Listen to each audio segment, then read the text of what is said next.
really punishes a lack of synergy from the other team.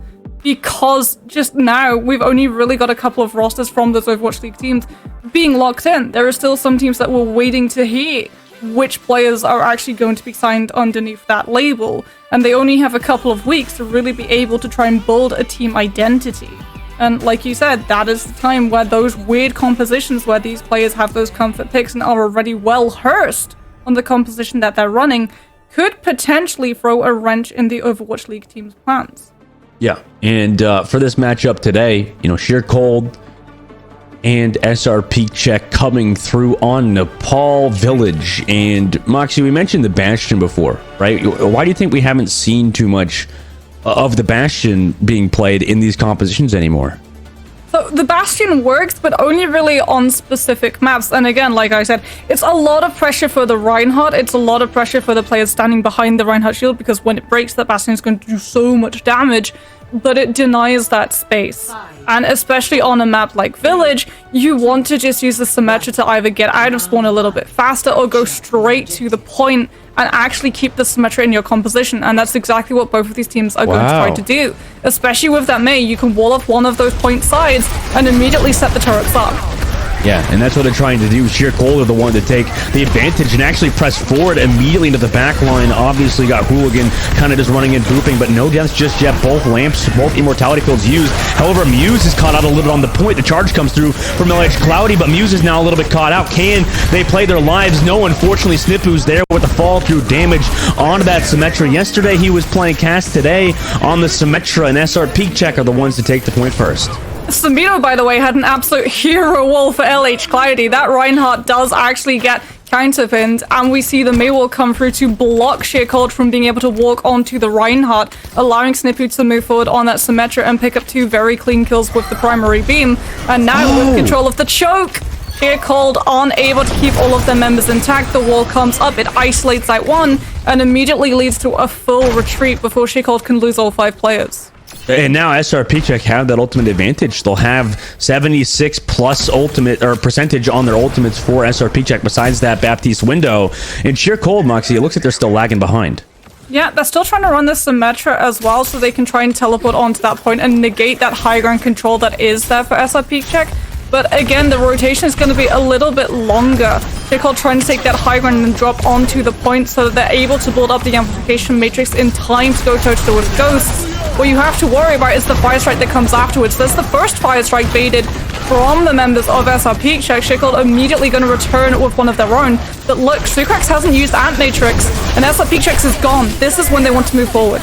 Yeah, there he goes. He uses it. The Symmetra windows or walls come through as well on towards that point, but Cloudy actually gets rid of Erikek on the opposite side. Ghost takes down Katakomi, and SrPeakCheck just rolling on through with Snipu having that charged up Symmetra beam. 75% now last fight territory for SrPeakCheck. Sheer Cold, unfortunately for them, because they had to wait for Amp Matrix to be gone from Ghost so that they could use one of their own, gave a lot of percentage away to the side of SrPeakCheck, and then that Symmetra wall from Snipu just entirely navigates any impact that could have happened from an unbalanced ultimate economy. And Cloudy make sure that Sheer Cold's entire forces are unbalanced, brings the hammer down as they cross the corner, and this is going to be all she wrote on Village. That's a good game right there. SrPeakCheck, Cloudy there with the big shadow. The point flips. Wait, QRX still on this point? No, it's going to be against the Reinhardt, and the shield, even at high charge, does teleport away. Had the point flip. The stall composition is going to come through. Muse back onto the Tracer. Snipu's not in this fight, but they can't touch. Cloudy yet again with another pip. Katakomi goes down on the opposite side. Cloudy comes through the main area, and even though QRX tried to make a hero play, unfortunately it is not going to pan out for them on this round number 1. And SrPeakCheck take Village. Cloudy is honestly such an uncomfortable Rhine to play against. If you're Erikek, right, a lot of the time he uses his position, but he alters his position based around how much time his opponent has to be able to check those corners. You look at how he sets up that shadow, he knows that they just have to panic and try and throw themselves onto the point. They're not going to be checking for whether or not the Reinhardt is with his team or whether or not he's around a corner. So as a result, he gets the element of surprise. Erikek isn't able to shield in time to block the ultimate, and from there it's just tumbling dominoes. And now, Moxie, You know, next round, obviously, you're going to keep playing these compositions. I don't know if you lock the Symmetra, though, leading into this. Do you think both teams stick with the Symmetra throughout here, or do you think we see more of the cast from Snippu and QRX? Well, Symmetric can work just to try and teleport your way through, but it also, if you remember correctly, the turrets you can place above the Reinhardt, so it eats into the Reinhardt shield health, but it also means that he can't really reach them himself to be able to return that fire. And as a result, we're actually seeing both of these teams stick with that Symmetra so that they can just use that Symmetra beam, charge off the Reinhardt shield, and do so much damage because every single time these lines are in play, the Symmetra is fully charged. And both walls come through. SrPeakCheck is the one to get LH Cloudy early on towards this point. That's what happens when you have that point advantage. EricKick gets rid of Samito as well, and you know you're down too many members here now for SrPeakCheck. As Sheer Cold, they're going to make a counterattack here on this point and will capture it. So taking that objective first should give them an edge. Yeah, they will have an edge in terms of point percentage. What they don't really have an edge in terms for is ultimate economy. Ghost was able to keep up with SrPeakCheck's pretty pace for pace. So Amplification Matrix is going to be on for both of these teams. It is going to be some pretty nasty Symmetra turrets set up for SrPeakCheck to catch those members of SrPeakCheck as they come through from main, but they're not coming from main. They're rotating around that side of point before trying to push on forward, keeping an eye on where they're going to teleport to. It's the back line. There it is. The charge attempted from EricKick, but it doesn't find Cloudy. Yeah, what a great teleport towards that backside to make it unpredictable, and Snippu actually gets rid of QRX early on in the fight. The Mei ult to zone out towards main now. All of that pressure coming onto EricKick, but he comes out on top onto LH Cloudy with that Baptiste Immortality field, with that beat drop from Catacomb. He keeps Sheer Cold alive in this fight, and it's just Snippu. They commit that beat drop. They have Symmetra wall, so they can kind of have a temporary Reinhardt shield available for them if they want to use it, but the beat drop runs out. Hooligan gets slammed, and QRX has the follow-through damage onto Hooligan now through main. They're getting charged at. They're trying to get the stagger kills, but the Immortality field is here onto Snippu to keep him healthy in this fight. But a Mei ult is committed from Sheer Cold to actually capitalize and make sure this was a fight win. A lot of ultimates used, but so too did SrPeakCheck expend ultimates of their own. And honestly, Dustin, this next fight, it's just going to come down to the Reinhardts. Who is going to be able to land this shatter? Is it going to be the first shatter, or is it going to be the counter shatter that's going to have more follow-up? Especially because both of these Baptistes are about to hit that Amp Matrix, and a shatter into Amp Matrix followed by a Fire Strike is just a death sentence for everyone caught between. As both teams kind of patiently playing this fight. Wall used already for Snippu, and the charge comes through from LH Cloudy. Can they get the kill? No, they can't! Because of the Immortality field, the shatter comes through, so Cloudy and EricKick are both out of the fight. Now both Reinhardts are dead. Ghost gets a kill, so does Snippu. So SrPeakCheck come back into this fight last second when the point goes to 99%, and they're going to win this fight here. Muse trying to do a little bit of stagger here, but SrPeakCheck, they're going to flip it at 99%. Yeah, great land coming through from Ghost to keep LH Cloudy alive. Not long enough for the shatter to come through, but long enough for Sheer Cold to have to position to take out that Reinhardt, allowing them to be easily collapsed upon by the other members of SrPeakCheck. And now, EricKick has already used shatter in that last fight. Cloudy knows that he doesn't have to worry about dropping the hammer only to expose the rest of his team. He gets to play the mind games with EricKick's position. SrPeakCheck are going to be so reluctant to walk into that front line because they know that there isn't really anything they can do if the shatter does come through.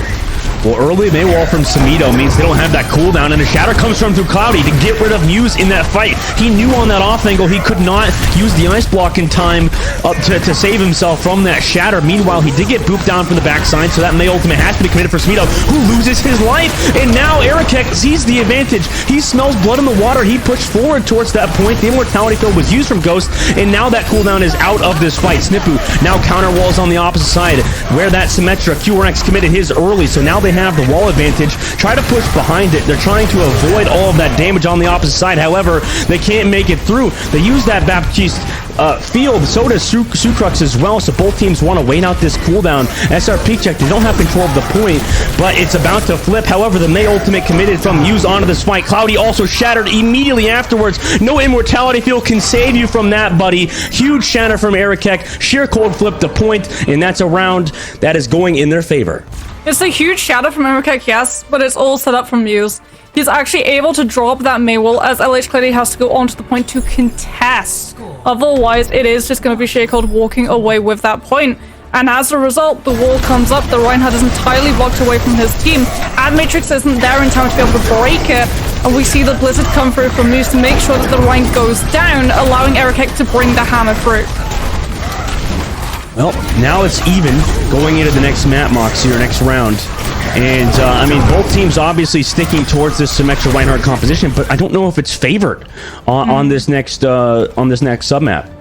Well, remember that Ryan did get a little bit of a buff in terms of all tanks getting a little bit of a buff when it comes to that environmental knockoff reduction damage.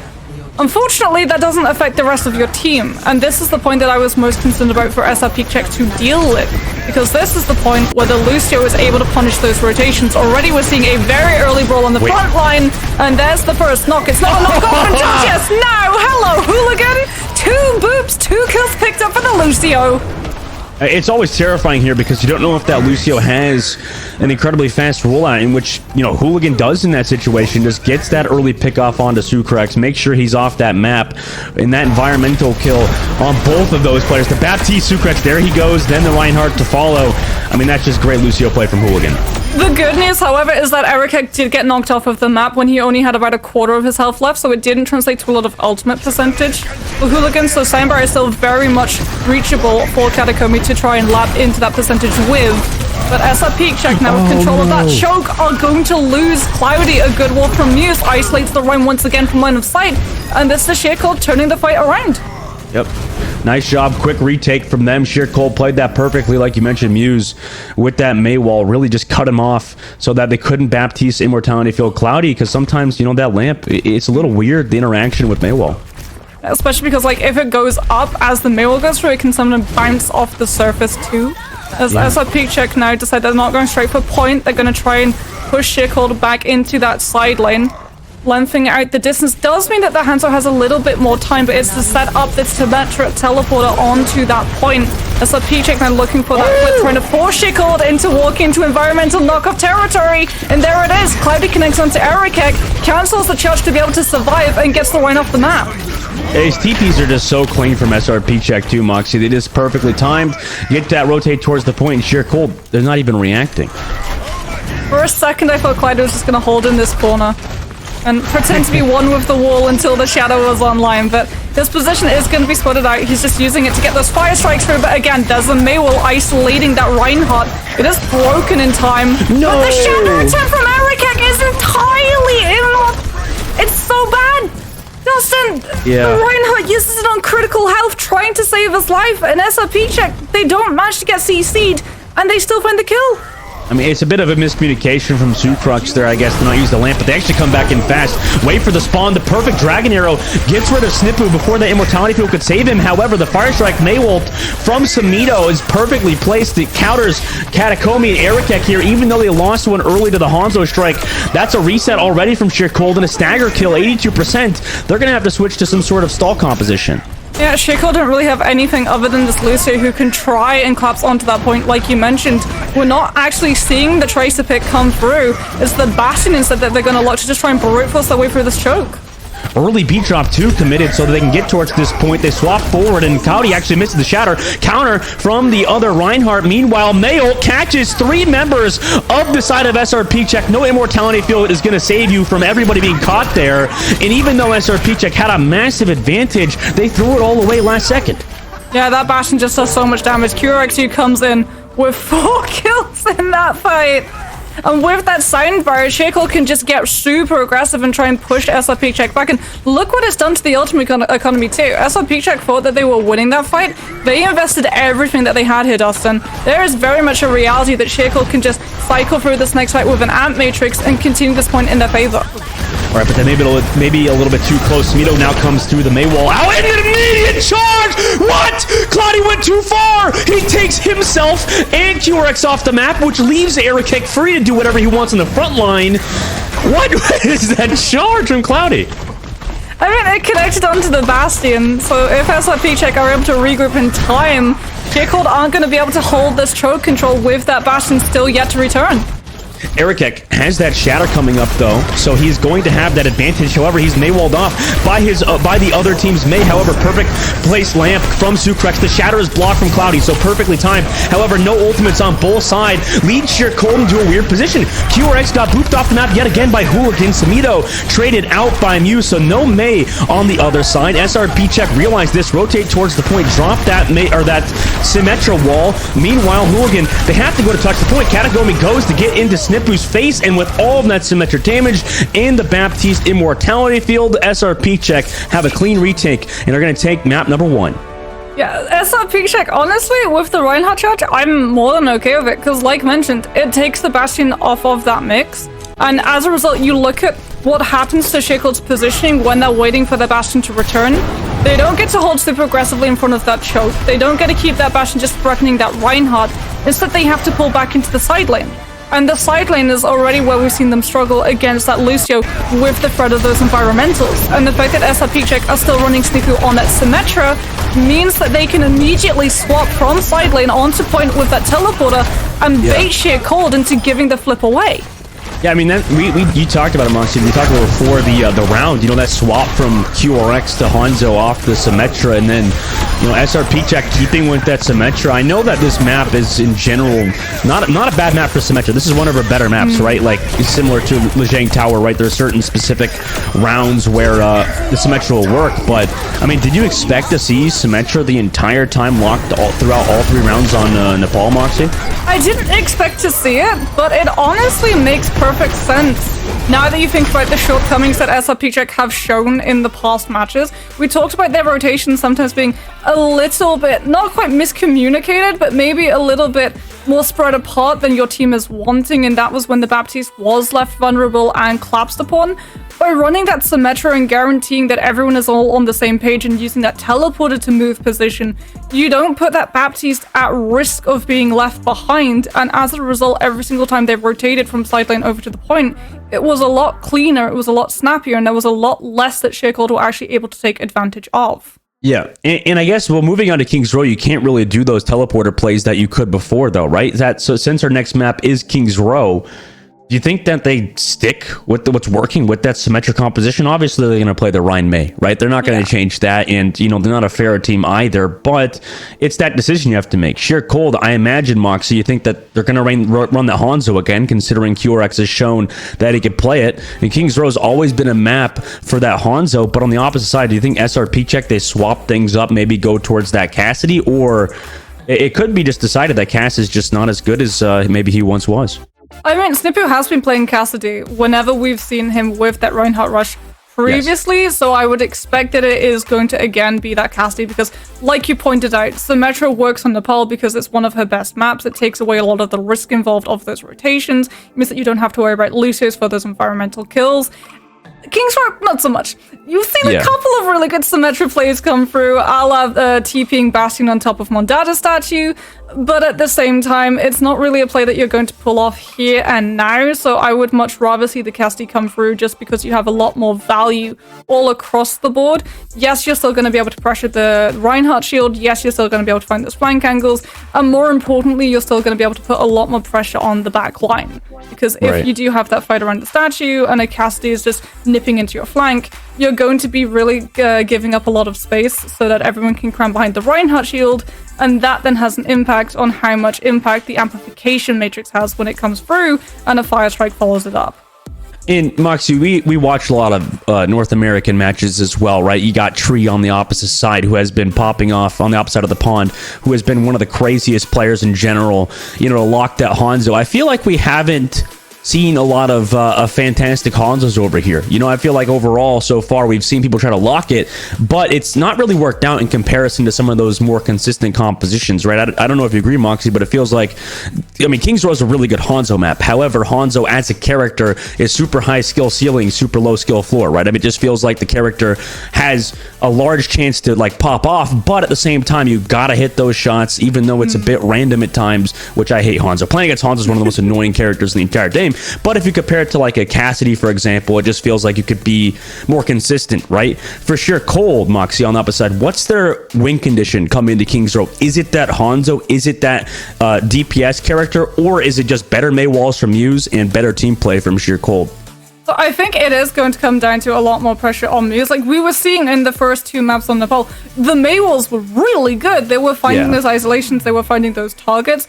The problem is that when the Mei wall came up, a lot of the time they were able to deal with the Reinhardt, but too many members would focus that Reinhardt down, and as a result, the rest of the team would get a lot more leeway and space to be able to work with. So when it came to taking those duels of roles of like DPS against DPS or support against support, they didn't really have the resources or the spacing to be able to come out on top, which was why we would see, even though Clyde would sometimes be the first to go down because of a really well-placed wall from Muse, it didn't always translate into a full team fight win. Something that SrPeakCheck were very good at being able to do was coming back from a numbers disadvantage.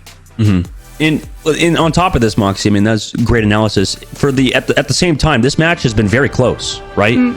Sheer Cold and SrPeakCheck, pretty evenly matched teams, in this lower bracket match. Even though SrPeakCheck do win map number 1, like you mentioned, Muse had some fantastic walls. Sheer Cold were winning, but on the opposite side, it looks like they're gonna actually lock that Hanzo again. I mean, more importantly, SrPeakCheck on the defense do not have the opportunity to swap their composition. They're not locking Snippy on the Cassidy. They're locking him on the Symmetra once again. Okay. And again, like, it does come down to the same reasons. That Symmetra gets to charge off of that Reinhardt shield, so it builds up a lot faster. It's very similar to old Sojourn, but remember, Sojourn got nerfed in terms of the amount of railgun ult fire she's able to build up from shields. Symmetra has not.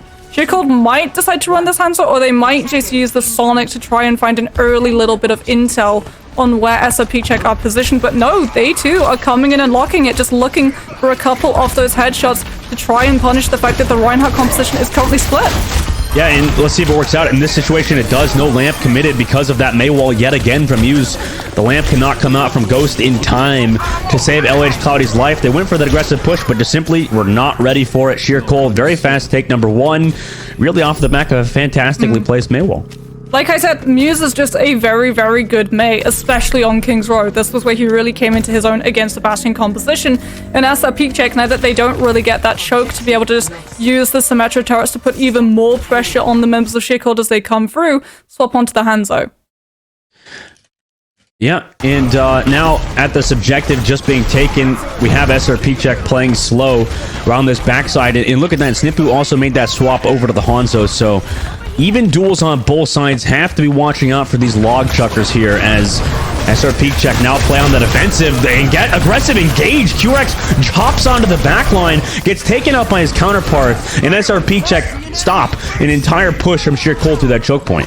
I'm such a fan of Immortality Field being used to just allow a team to get aggressive, especially when you're running this Reinhardt rush. You really can see the difference maker that it allows SrPeakCheck to be able to push forward with. As a result, LH Clyde is so close to that shadow, but so too is Eric X. Sheer Cold going to be taking a little bit of a different rotation, going top ropes to try and drop down, but it has been spotted out by Snippy with that Sonic. And now SrPeakCheck playing around this backside, waiting out those Mei walls. Here comes Muse's Mei wall on the aggression, but there's a little bit of a gap that can go through, but Eric slips it through that Mei wall, gets a fantastic shatter onto the back line, allows his team that win, and now they get to push through this Streets phase.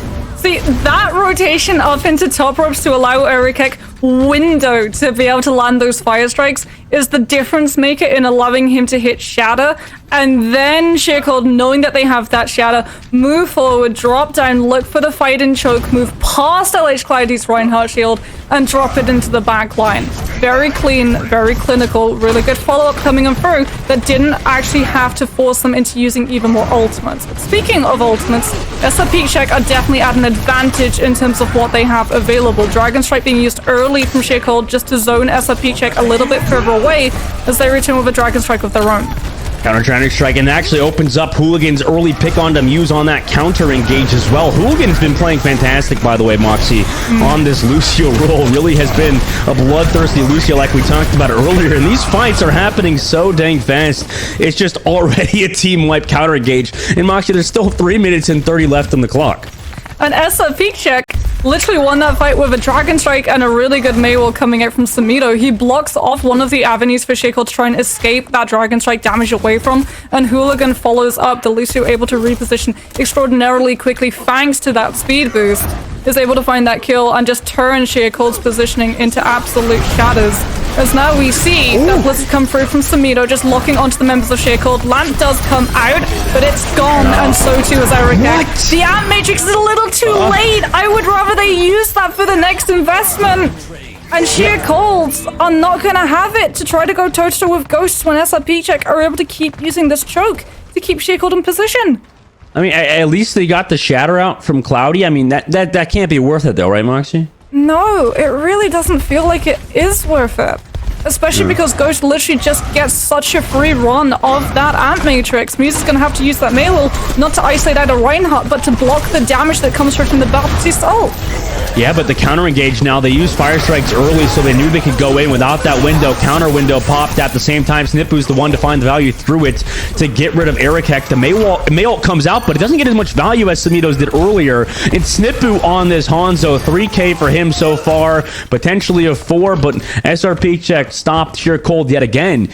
And it feels like we've seen so many team fights, Moxie, but we still have 2 minutes left on the clock. Yeah, Shacold, it feels like, again, just a little bit desperate to get out of this phase of Streets, so they're throwing ultimates in the hopes that they're not going to have to navigate this choke yet again. And unfortunately, all it's done is eat into the ultimate economy long term. Keep an eye on Snippy, by the way. He's waiting up in alley to land the Dragon Strike as they all move forward. Well, they zone him out. Yeah, that's a perfectly placed Dragon Strike to stop this backline from getting in there, but they're still alive. SrPeakCheck uses Lamp, but everybody's low. However, the counter shatter from Ericek lands, and it's perfectly placed yet again like it was earlier on in King's Row. The May ult to stop anything potentially here on this attack, and they actually can get those kills, but you still have QRX in this backline. Cloudy does get Muse, but you still have Hooligan on this point in the 1 versus 2. We like to see it potentially work, but QRX, you know, showing that he's a DPS, QRX has those heals for himself, and they stop it. But Moxie, a recatast is still possible for SrPeakCheck. It's gonna be a little bit harder though, because QRX is holding on. Then, especially with that Ant Matrix coming on through, the potential for that recontest. There's the Ant Matrix. There's the Dragon Strike trying to cut SrPeakCheck away. But both ultimates are used, and SrPeakCheck just bide their time. They're still able to get a contest and touch this payload before Shaco can actually push it through. Yeah, both Maywalls committed. Ericek is still healthy here. Catacomb gets rid of Samido on the opposite side. QRX gets Snippu as well, the counterpart, but now they actually get to push forward. Unfortunately, Cloudy does get that environmental kill on Muse, but 2 minutes left now to capture that 3rd point. Moxie, where did that Hanzo strike go? I swear we heard a Dragon Strike, right? Was it just not there? Yeah. I was a little confused too. I was like, oh, we heard the ultimate? Why did the ultimate go? That'll be maybe one for the replays. There's a Shacold are going to be able to move forward, not with a Dragon Strike in this next fight, but a Blizzard. It's going to be a very early pin attempt coming through from Ericek to isolate that Reinhardt away before Shatter can potentially come up, and Hooligan is actually forced to use the Sign Bar, but even that doesn't really save the Rein in time. No, and Hooligan gets rid of SrPeakCheck and Ghost gets QRX though, so even down the Rhine, they're managing to make it work, and everybody's low here on the opposite side. Ericek goes down, Ice Block has to be used, and SrPeakCheck will stop Sheer Cold. 15 seconds left. I mean, considering these fights are happening so fast, it feels like this could be 2, maybe even 3 fight territory. I mean, it could be, especially if Snippu is able to find just an opening headshot onto a squishy from Shacold and force them to wait out that 30-second timer. You can actually see the Sonics coming on through, pinging out a lot of Shacold's locations as the Dragon Strike cuts through the team, forcing them to wait even more time as we're dwindled down to below 50 seconds. May ult now gets committed from Samido. It's a very well-placed one. That Lamp used. Nice Maywall from Muse, by the way, to try to keep Ericek alive, but unfortunately, that ultimate's too strong. The Dragon Strike perfectly placed to try to zone back SrPeakCheck. Unfortunately, it does not find any kills, and they're just going to have to wait for Ericek to come back from spawn. Yeah, it does manage to stop SrPeakCheck, however, from moving forward and pushing onto Shacold without a Reinhardt. We are now going to have a Shadow online for Ericek. Ant Matrix comes through from Ghost first of all, and look at SrPeakCheck just pushing Ericek away so he doesn't get the opportunity to shatter and open this fight up for his team.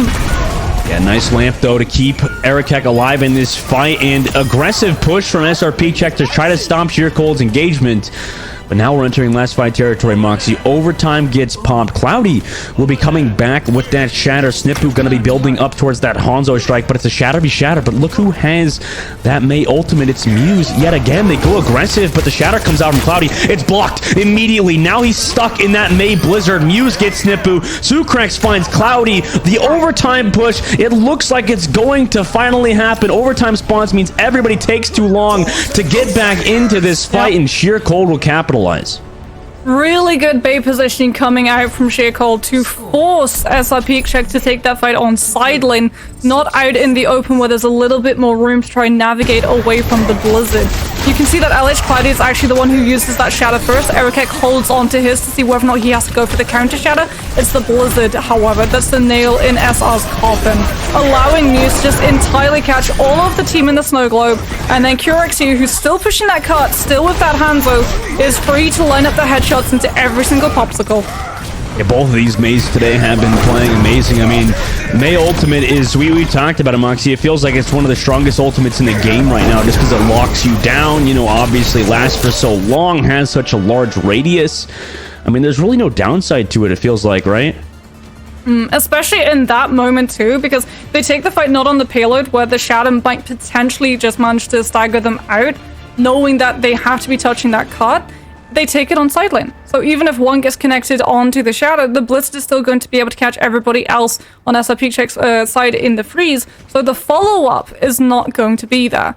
And Sheer Cold, once again, going to be running this Mei. Absolutely no surprises. This is probably one of the most punishing points as well for a team to play into that Mei, given that you can just get walled and killed almost immediately if the isolation is successful. Yep, and now Snipu onto that Widow just to find an opening pick. Potentially cannot find it, so we'll probably swap back to that Hanzo, and mirror composition yet again for us, Moxie. 3 minutes and 50 seconds. Sheer Cold have to stop SrPeakCheck here. Mei Wall's committed towards the outside of the statue, and QRX with the hammer of SrPeakCheck finds Samito early. That's a nice opening pick. That's exactly what you need to stop SrPeakCheck early on. Yeah, SrPeakCheck even using that charge as well to catch on to Ghost before he's able to make it behind the Reinhardt shield of Cloudy. And a very early first pick very quickly turns into a lot of losses on SR's side. Muse, however, is traded out. Snipu is able to land the headshot onto the Mei, and it's going to immediately force Sheer Cold back. They can't use Statue to hold SrPeakCheck's positioning hostage. Instead, they have to allow them onto the point to wait to recontest. A bit too aggressive there from Muse, but now the engagement happens. Mei Wall committed. Lamp already used. Nicely placed from SrPeakCheck to keep SrPeakCheck in this fight. Counter Mei Wall, but Snipu's there after that immortality field falls. Ghost gets rid of SrPeakCheck. In the opposite side, we have a Hanzo duel, but it's a little bit of a cheat situation because Katakomi comes in to finally kill Snipu. However, on the opposite side, they do capture the point. SrPeakCheck slams Muse as well, and they take that cart forward. But one thing we actually have to address, we saw it probably most blatantly in that last fight from Snipu's point of view, is that this Hanzo gets to headshot the Ryan every single time a charge is attempted, right? And that's what these Ryans are looking for. They're looking for that charge either to connect onto the other Ryan to be able to pull him out of position for his team, or to find a very early first pick onto a squishy, especially into that back line. But Snipu, by changing his positioning ever so slightly to get the angle onto SrPeakCheck to every single time land that headshot, means that SrPeakCheck is supposed to use that lamp a little bit earlier than this team want. Because now we see a Dragon Strike come through, and it catches onto SrPeakCheck! Nice early pick. Now no immortality field available to keep his team alive. The Shatter tries to come from SrPeakCheck as a bit of a hero play. They do get Samito off of a charge, but... And the beach off. What? Katakomi? Teams put a lot of value in holding onto that choke. Sometimes, Dustin, a little bit too much value into trying to hold on to that choke. That is seriously going to eat into Sheer Cold's longevity on this map. As SrPeakCheck, unfortunately, going down, does have the silver lining of them still holding on to an Amp Matrix for this next fight. QRXU is going to have the Dragon Strike to throw onto the payload so that SrPeakCheck aren't able to keep the touch in time. As the Amp Matrix comes through, and Snipu goes down. A nice early Hanzo arrow into Snipu's face from across the map. The Shatter tries to come through to get rid of Muse, and he does find that kill with the beat drop advantage that they had from that previous fight, but the immortality field from the top side. Goes trying to find those shots. Has to deal with the Hanzo. The movement's too good, however, but QRX does get rid of Samito. Now it's just SrPeakCheck in 1 versus 2. Yet again, can't really play his line for too much longer, and SrPeakCheck, they're rolling on. 5 minutes, third point, Kings Row. Ghost makes a really smart decision as well in positioning for that last fight. He decides to use the amp matrix not to big up the DPS from his team, but to use it to just keep everybody sustained. And he puts himself onto the high ground, making it even harder for SrPeakCheck to contest it. They either have to move away from the payload and allow SrPeakCheck that time bank, or they go after that Baptiste. As now it is going to be a full push again from SrPeakCheck, but the counter charge onto EricEck connects, forcing Muse into dropping that Blizzard to try to find this pick onto Cloudy, who's still standing. Both of them How is he still standing? Because 2 Mei walls, I guess, equals none. It is two Mei ultimates equals 0. But SrPeakCheck now going to move on forward. 4 minutes and 20 seconds now left on the clock. Hanzo, Dragon Strike here. SrPeakCheck done a great spot, Moxie. Yeah, they're going to have high ground control as well. EricEck is about to come in with the Shadow. SrPeakCheck's about to hit that Amp Matrix. But the positioning is there for SrPeakCheck, especially the Mei wall. Tomato even blocks through to make sure that it doesn't connect onto him. But SrPeakCheck is still able to find the target focus. Yeah, SrPeakCheck just seemingly keep getting a little bit ahead of themselves, right, Moxie? They just keep trying to go for these aggressive plays when, you know, the rest of their team is not set up for it.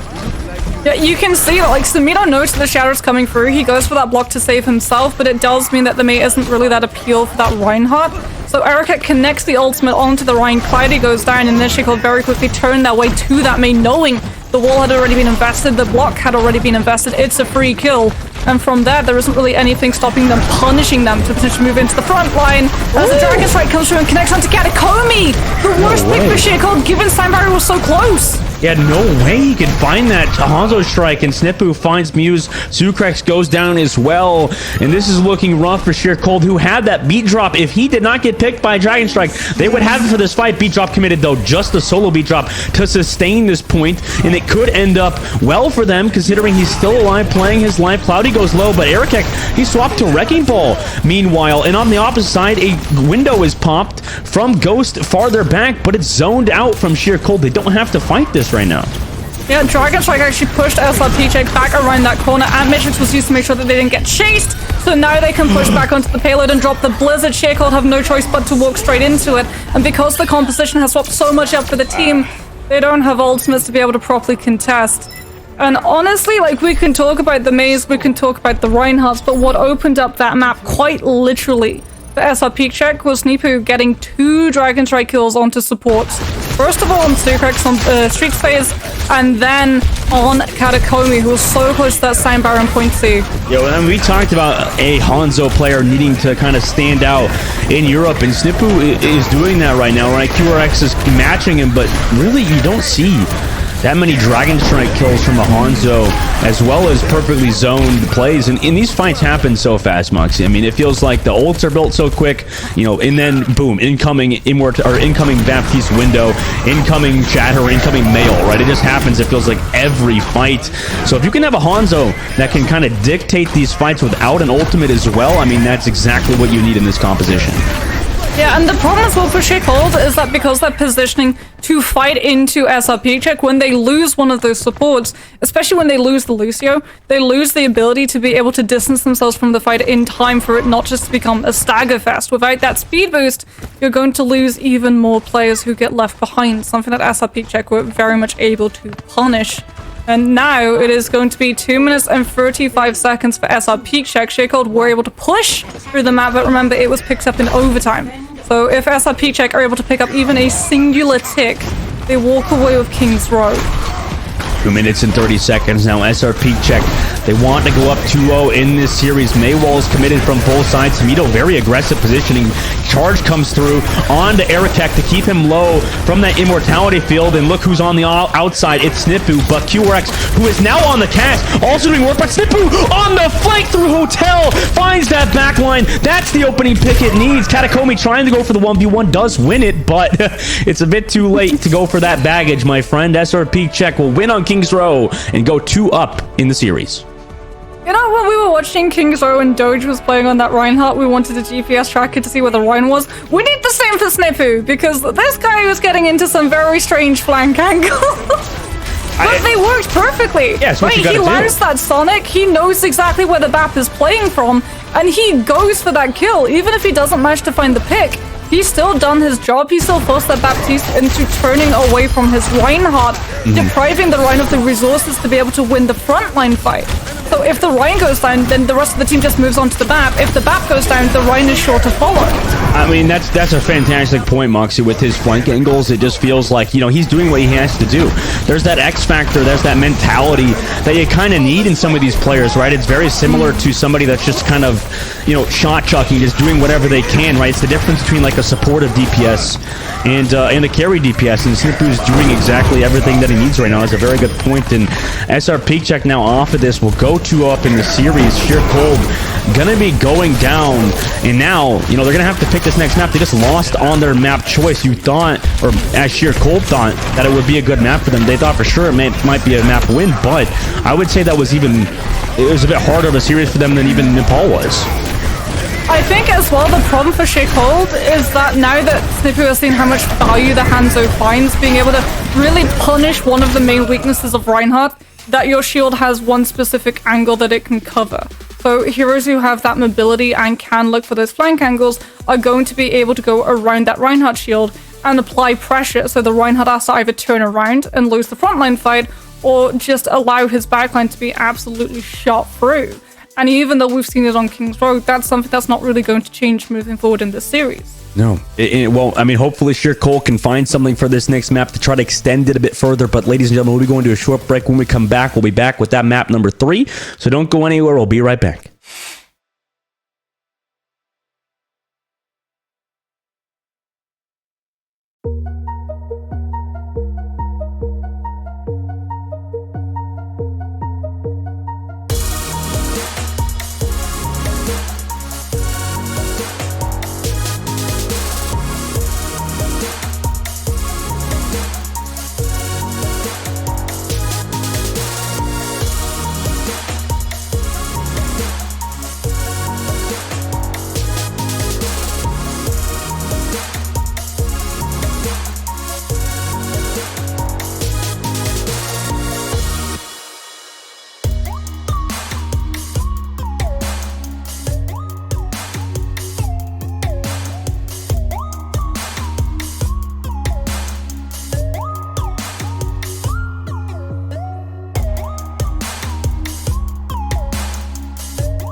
Welcome back, everybody, to the Pro-Am West qualifiers, and we're entering the later stages of this tournament, and we're up 2-0 in this series between SrPeakCheck and Sheer Cold. Sheer Cold going down 2-0 in this series so far, Moxie. I mean, it's been an incredible matchup on Nepal, and then going into Kings Row. However, you know, SrPeakCheck, they seem to be heavily in the driver's seat off the back of some great Hanzo play from SnipBoo, fantastic Maywalls from Samito, and Fatty Shaddies from LH Cloudy. What do you think Sheer Cold has to do going into map number 3? What map do they even pick going up? You know, it's a rough spot that they're in right now, right? Yeah, I think for Sheer Cold, no matter what map they pick, it's still going to be the same advice that I would give to them if I'm like sitting in a call with them right now. And that's just stay calm. A lot of the time when we were on Kings Row, it felt like the pressure of this being the lower bracket of a double elimination tournament was getting to them, and when they would start to lose fights, they would try and throw ultimates in to make up for absences of teammates, thinking that by just throwing an ultimate in, like a Shatter or a Blizzard or an Amp Matrix or even a Sound Barrier, they would maybe be able to scrunch the fight back into their favor, and that didn't really happen. All it really did was eat into the time bank that they had, which was why we saw Sheer Cold did manage to pull off the full push, yes, but it was in overtime. So all it really took was one good push from SnipBoo on the second round for SrPeakCheck to be able to find that one tick that they needed and walk away with Kings Row. And now, I mean, you're going to be swapping up compositions. The next map we're going to is Rialto. I mean, not entirely. You're probably going to play the same stuff, but, you know, obviously playing more towards that Widowmaker or something. And Rialto is always a map we've seen some of these teams even try to mix it up on, right? We see teams try to play some more long, rangy comps. Even some have tried to pull out a Wrecking Ball. I mean, it hasn't been exactly like a fantastic success for a lot of them, but, you know, Rialto is a map where that chance is possible. I imagine for both teams, they're going to lock that Reinhardt composition, but it feels like that hit scan rule, that Hanzo, that Symmetra, it seems to constantly be changing. What hero do you think Sheer Cold and SrPeakCheck decide to lock going into this map? In terms of DPS, it very much is, like you said, up in the air. They could potentially run something like the Widowmaker, we might see the Cassidy, we might see the Hanzo carried on through, which I wouldn't be against, given that we've seen SnipBoo just put so much more pressure onto Sheer Cold, not really allowing them to have full control of angles, which a defense always wants to be able to have, and even punishing as well. The fact that as the defense, you do have to keep an eye on all of those different routes. The attackers have the option of just death ball stacking 5 players going one main route and attacking the defense. The defenders have to be a lot more vigilant, and that can be something that you're able to use to overwhelm them. And SrPeakCheck have decided that they're going to do exactly that. The Hanzo has stayed. All right, it's good to see it again, honestly, for SnipBoo, because, you know, like you mentioned before, SnipBoo's been amazing onto that Hanzo. Sheer Cold, maybe they're going to lock something different here. They're showing it in the spawn. I mean, I don't see why you would lie about it unless you're just running towards that door, that Pharah composition, Moxie. I mean, it's not bad versus SrPeakCheck, whose only hit scan is Ghost. Yeah, that's exactly what they're probably wanting to take advantage from, be a little bit more mobile, so it's even harder for Samito or Clyde to be able to lock one of them down. I am a little surprised that they're veering away from the Lucio, however, given that Sheer Cold took us to Rialto for a reason, and that was probably how dominant they were with Kirikomi on that Lucio in the previous match that we've seen them play this map. But they've decided that they're going to use the pharmacy and try and punish, as you said, that lack of hit scan. It's a big risk they have to take here. I mean, they're just going to keep going around trying to zone out, but the moment they lose a few team fights, it's not going to end up well. Erikek took a lot of damage going in, but Muse is the one to find Samito early. So if you can keep doing that every fight, it's going to be, that's the opening pick. That's what you need for Sheer Cold to keep pushing forward with this aggressive comp. Yeah, something else that this bar is going to be able to do is put a lot more pressure on the angles that SnipBoo is looking to take as well. Because even if the Hanzo just tries to walk them up into that top ground, QRXU on that bar is still going to be able to follow. Plus, you can entirely negate any impact of that Reinhardt shield by simply flying above it and landing the rockets behind him. Well, SnipBoo decides to lock that Cassidy to try to change it up and mix it up on Sheer Cold. And we'll see if that's enough. I mean, they'll put in that pressure on QRX, but it was Muse last time, you know, that found that opening pick onto the Tracer with this land from Erikek. Yeah, but already we can see that Cassidy having an impact on how Sheer Cold are able to not really go as aggressive as they want, just putting a little bit more pressure onto SrPeakCheck, who is still trying to cross bridge and actually contest this payload before it's able to pick up that first point. The Arch is built for QRXU, but they don't have a Baptiste nor a Kiriko to either Suzu or Lamp. They're also not running that Diva, so no defense matrix, which means QRXU is going to be so vulnerable in the alt Oh my god, what a pulse bomb from Muse, Moxie. It was as Ghost was midair. So that lamp, the immortality field, couldn't even save him because he was jumping at that perfect timing. Now QRX comes through with the barrage. SrCold gets that first point, and it's scary now for SrPeakCheck. Yeah, look at the difference as well in the ult charge that Cloudy's been able to do. We've seen 3 full fights, and this Reinhardt has only now about to cross 50% to that first shatter. They are really not allowing this Ryan any control, and it means that there's not a lot of space afforded to Snippu on this Cassidy, who hasn't been able to take this far down.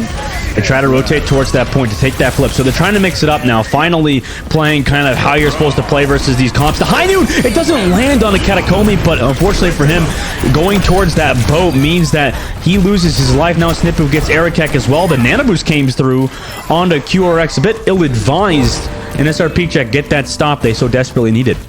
This is the stop that, as you said, they desperately needed. This is where they want to be, because now Snippu is able to find those first opening shots onto QRXU as they boost above that bridge. And it does mean that SrCold aren't really going to have that same space that they're looking for. The Maywall comes out from Samita to try and chase after Arakek and not let him disengage, as a Blizzard even comes through to catch onto the Wrecking Ball. That allows the pin to come through from Cloudy. Are they winning it? I can't even tell, to be honest. That was such a bad push from SrPeakCheck. What was Samito doing there, man? I'm sorry. Like, what are you doing at that choke point, man? He had to use shift, had to use the Maywall. The team came on that bridge in the middle of no man's land. Now he makes the swap to Sombra. I mean, that's not a bad swap, though. But yeah, it wasn't the best positioning from SrPeakCheck. Like, when you win that first fight, especially on bridge against a pharmacy, you want to set your Cassidy up onto the high ground that currently Arakek is just in that ball form on. And Samito on this Sombra is going to try and hack out probably the ball, maybe go after Sucrex on the Ana. There's the pulse bomb to connect onto Cloudy, but they don't even use the lamp. They know that Reinhardt's still full health. They're only going to knock him down to half. Well, great hack from Samito there on Arakek as he was going for the slam. So, you know, I guess it's the coin with Samito. You know, sometimes you get some fantastic hacks, sometimes you get caught out of position. But in this situation, 2 minutes and 36 seconds left. SrCold, they're not up. Yeah, this is still a solid spot to be in. Yeah, the problem for them is that they're going to be relying on barrage to open up this next fight. And QRXU is going to have a lot of distance to actually be able to cover, to actually land that barrage. Snippu being very vigilant to make sure that the Pharah doesn't cross behind them in that alley route around. As SrCold do want to try and use this barrage. Sucrex getting pretty close to that now. Probably going to hold on to it to allow the Pharah to have a little bit more survivability mid-ult. Arakek trying to poke through the top side. Samito now goes towards that point, just constantly trying to get on Arakek's face. The Sleep Dart came through to land on him, but it doesn't hit. And unfortunately, SrCold now in a weird position. They're going to have to use that barrage the Nano Boost barrage play. Now it comes through, does get Snippu, but Samito trades it out through that Baptiste ultimate. And now they're up in this fight. Mew's trying to find something, but Ghost finds those shots. We've talked about him before. That standout mechanical Baptiste. 1 minute and 36 seconds left. SrPeakCheck seems like they've made the right decision to swap Samito to that Sombra, Snippu onto the Cassidy. Yeah, so many resources as well were pushed on for SrCold to try to take out that Cassidy. And they were able to do it, but it was only temporarily. And now, yet again, they have to walk into Snippu on this Cass, who gets the angle to pre-fire and already has Deadeye set up. SrCold swapping their composition up, Arakek going on to the Reinhardt. Gets hacked out to allow the Deadeye to come through the Rein Shield. Yeah, that was perfectly placed from Arakek. Arakek gets that Fire Strike as well into Snippu. But that was some spy checking that got Samito out of the fight early with that Reinhardt swinging. Hooligan does trade back Sucrex. So it's an even fight on the front line, but Samito is just not in this fight the entire time. And Muse finds Hooligan, gets Ghost too. But this next fight, 52 seconds, Moxie. Samito's got EMP. Yeah, this is the difference. SrPeakCheck are going to get, like you pointed out, another fight, and Samito can open up with EMP to guarantee that Arakek's shield is not there to block Cloudy's shatter. And that's exactly what they're going to need. However, Samito already reveals himself onto that backside, but on the front line, you still got Muse playing aggressive. Samito out of the fight right now. Throws Translocator down. Cloudy on that front line, trying to deal with Arakek. SrCold have nothing. 0 ultimates built up. EMP now lands, but a perfect immortality field almost saves everybody. However, Arakek does get hit by that shatter, falls. So does Muse. 17 seconds left. Baptiste, ultimate pop from Ghost towards the end. They think it's one. 10 seconds left. Can SrCold even touch? SrCold will have Arakek try to come back on that Hammond, but he's going to be a little bit far away. He's looking for the route around does manage to actually get through the rooftops, as Hinokami will give their life for that rotation. The ball going to go down very shortly afterwards, and SrPeakCheck, because they took their composition in the fight before, didn't have ultimates to be able to put themselves onto payload and stall that out even longer. Great adjustments from SrPeakCheck, Moxie. I mean, they did some fantastic swaps. Samito swapping over to that Sombra, then Snippu swapping to the Cassidy. I mean, this is exactly how you kind of you don't overreact, right? You think you're getting kind of snowballed here. Maybe you swap the entire composition, but it's really just a few hero swaps and, you know, you're back in the driver's seat. Yeah, it's that calmness, right, that we talked about that SrPeakCheck really needed to show. SrPeakCheck, even though they lose point A very, very quickly, they know that they're more defensively favored if they stall the card at any point on B. And you can see that they have such a good understanding. Yeah, there's a little moment where Samito is a little bit too aggressive and out of position, but that's one very small hiccup in a very long road. And now SrPeakCheck on their defense, you know, do they swap back to that Reinhardt composition that has been their tried and true play style, or do they play this Wrecking Ball? It looks like they're going to block that Wrecking Ball this time, Moxie. Yeah, it does seem like SrPeakCheck on that defense are, like you said, going to go for that Wrecking Ball. The environmental potential is there, especially in this first fight, if you are able to push SrPeakCheck into taking it on bridge. And they are going to have Muse on this Tracer, QRXU on that Widowmaker. We've seen Wrecking Balls have a lot of impact. Quite literally, you go in with the pile drive, you push players up into the air, and it then leads into either the Tracer one clip or the Widow one shot. Something that SrPeakCheck are definitely going to be looking to try to set into place. QRX onto that Widow, looking for the left side angle. SrPeakCheck now move towards that payload. SrPeakCheck opting to give some space right now. They don't want to fight towards that bridge. They're waiting until this underpass is reached for SrPeakCheck. They get that payload around the first corner. Now they rotate towards that high ground. They don't want SrPeakCheck to be able to sit up here, so they rotate all the way around, but SrPeakCheck are fine with this. They want this long angle in the middle of no man's land for SrPeakCheck to have to worry about. The slam comes through onto Snippu, and QRX hits the headshot, hits the body shot rather onto that slam to find that pick and also get Hooligan, and now QRX might be on a hero he's more comfortable on. Oh, the pile drive to actually pancake Snippu up above the Reinhardt shield safety allows QRX to land the follow-up onto the Cassidy. This is the synergy that we talked about. I'm sure we're going to get to see it now. There he is! It's so good! Nice shot, nice slam. I mean, that's that combination that you love to see. QRX did get double pump, but this is why they're trying to fight at this spot. I mean, it's just such an open area, and now SrPeakCheck come through this top side. They're trying to build some ultimates, but haven't done anything. SrPeakCheck, they do lose, or they do get QRX a little bit low onto that backside. May wall him, actually, and then charge across the map. LH Cloudy connects onto Erikenk. SrPeakCheck now in a weird situation. Snippu finds QRX, who could not fall back in time, and now they're down one. Have to give up some space where it's desperately needed to have this long-range engagement. Oh, and they get the stall and stagger onto the Ana, and now they can turn their attention to the Zen. Cloudy seamlessly cancels the charge to be able to land the hammer swing onto Sucrax. And it is going to be SrPeakCheck continuing this payload pushing forward. Erikenk might be able to get a touch, but the Maywa is going to make it even harder for this contest to stay in play. QRX does have Infrasight, however, we'll get to see where a lot of these players are. And the minefield from Erikenk does mean that SrPeakCheck aren't actually able to find that first tech point. Shatter comes through, Nano Boost to keep their Kuriko alive. Nice job from Katakomi to commit that Nano Boost and keep their teammate alive, but everybody's low. Mail to kind of zone here on the point, and that ultimate is fight winning. Even if it doesn't really enable that many kills, it's enough to push forward. And now 4 minutes and 7 seconds left. I imagine we're entering maybe 1-2 fights left for SrPeakCheck. Oh, and QRX is going to get staggered out as well. Was able to actually take Ghost down before they got sent back to spawn. But the most important piece in this next fight is Snippu. The Deadeye is going to be there. SrPeakCheck don't have the normal time burner of control of high ground pushing onto the attacking team as they move around from bridge.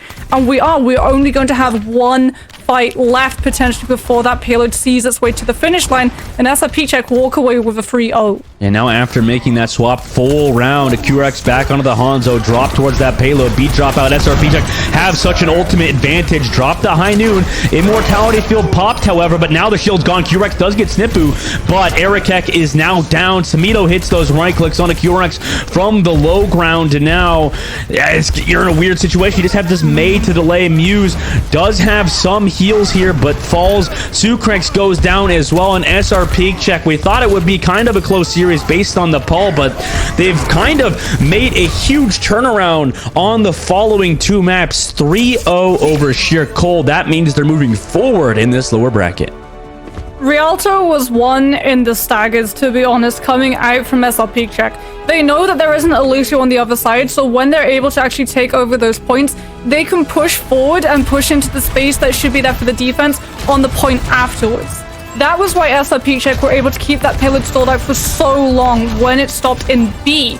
The same does not get to happen for Sheer Cold because they lose players too late after the fight should have ended. Ducrax going down, QRX getting taken out late. All of it means that SrPeakCheck denies Sheer Cold that chance to be able to hold on to high ground and stall SrPeakCheck out. And they're really, I want to say, I know, you know, we meme on Sabito sometimes, but he played amazing. Those swaps over to the Sombra, to that from that Mei, perfectly placed walls. We talk about Muse as a fantastic Mei player. Samito is also one of them, and truly putting Sheer Cold in their place. They're checking their SR right now. I mean, we'll see. I mean, maybe there's a viewer in chat that can like go in and see if what the actual, you know, SR comparisons are between Sheer Cold and SrPeakCheck. If well, actually, you know what would be an interesting statistic, Mossy? I know this is a little bit off topic, but I'm curious to see if, you know, what the team that wins the most, you know, Overwatch League contenders, Pro-Am. I'm curious to see, you know, if the team with the higher in-game rank SR wins more often than not. You know, it's like that control statistic where, you know, the first team to win the first round usually wins. I'm curious if it'd be like that for SR, right? Whoever has the SR wins most of the time. Is that true? Oh. I don't know. Ranked is a very different beast to professional esports Overwatch. I mean, I made rank 1, so... Especially with some of the heroes that are currently in meta and ranked lobbies at the moment. If rank lets me get rank 1 Moxie, I think there's something wrong with it. You know what I'm saying? But in the meantime, we're going to a short break. When we come back, we'll have an interview with one of the victors from Sheer Cold, or not from Sheer Cold. Rest in peace, SrPeakCheck. So I can't wait for that. We'll hopefully talk to them after this break. So see you guys in just a bit.